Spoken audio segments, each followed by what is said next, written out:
tangisan, ada gunanya kah tangisan? Naam, wallah, ada gunanya tangisan. Dam'ah wahidah tabkiha lillah khair min alf kalam.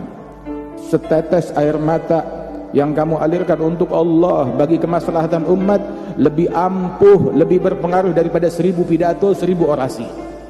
Setetes air mata.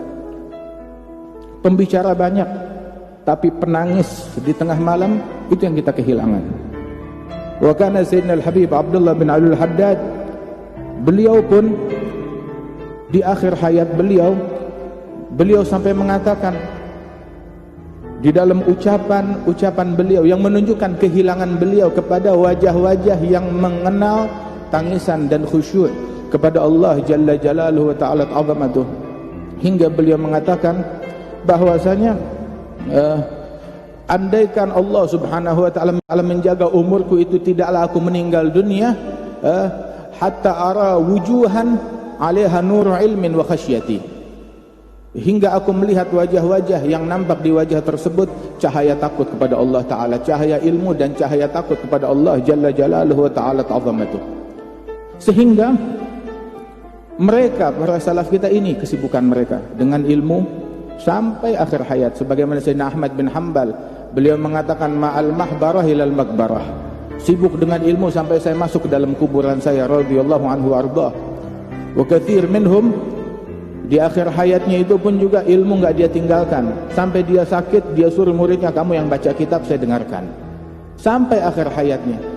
Bahkan Imam Ahmad bin Zain Al-Habsyi itu ketika Imam Al-Haddad di akhir hayat beliau, Al-Habib Ahmad bin Zain yang membaca kitab Muwatta di hadapan Imam Al-Haddad sampai akhir hayatnya Imam Al-Haddad radhiyallahu anhu arda, enggak tanggung-tanggung belajar 40 tahun berguru kepada Imam Abdullah bin Ali Al-Haddad wa Suara Ahmad bin Zain, hingga Imam Al-Haddad mengatakan, saya meninggal dunia wa ana mutmain Khalifah Ahmad bin Zain, saya meninggal dunia hati saya tenang, khalifah saya ada Ahmad bin Zain Al-Habsyi radhiyallahu anhu arda.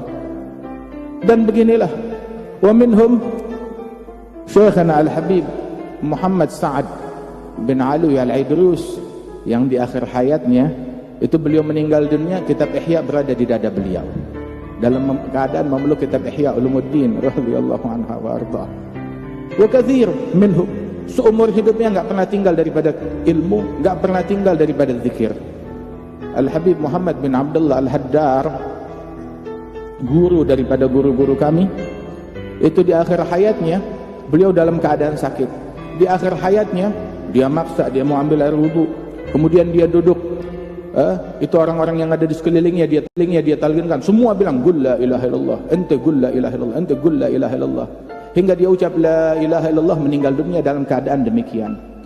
Enggak perlu diingatkan la ilaha illallah, dia yang mengingatkan orang lain mengucap la ilaha illallah. Wa kana Al-Habib Abdullah bin Husain bin Tahir, akhir hayatnya istrinya mentalkinkan la ilaha illallah, dia buka matanya ketika diulang berkali-kali, dia bilang, wahai istriku, wahai keluargaku, wahai anakku, apabila niat kalian untuk berzikir, silahkan berzikir kepada Allah. Tetapi kalau niat kalian karena mengkhawatirkan saya, ingin mengingatkan saya mati dalam la ilaha illallah, jangan khawatir. Sebab la ilaha illallah gadin tazajat bilahmi wa dami wa azmi wa mukhi. Sebab kalimat la ilaha illallah sudah bercampur dengan darah saya, dengan tulang saya, dengan sumsum saya, dengan kulit saya, sudah bercampur. Masya Allah. Mereka orang yang seumur hidupnya enggak tinggal daripada zikir.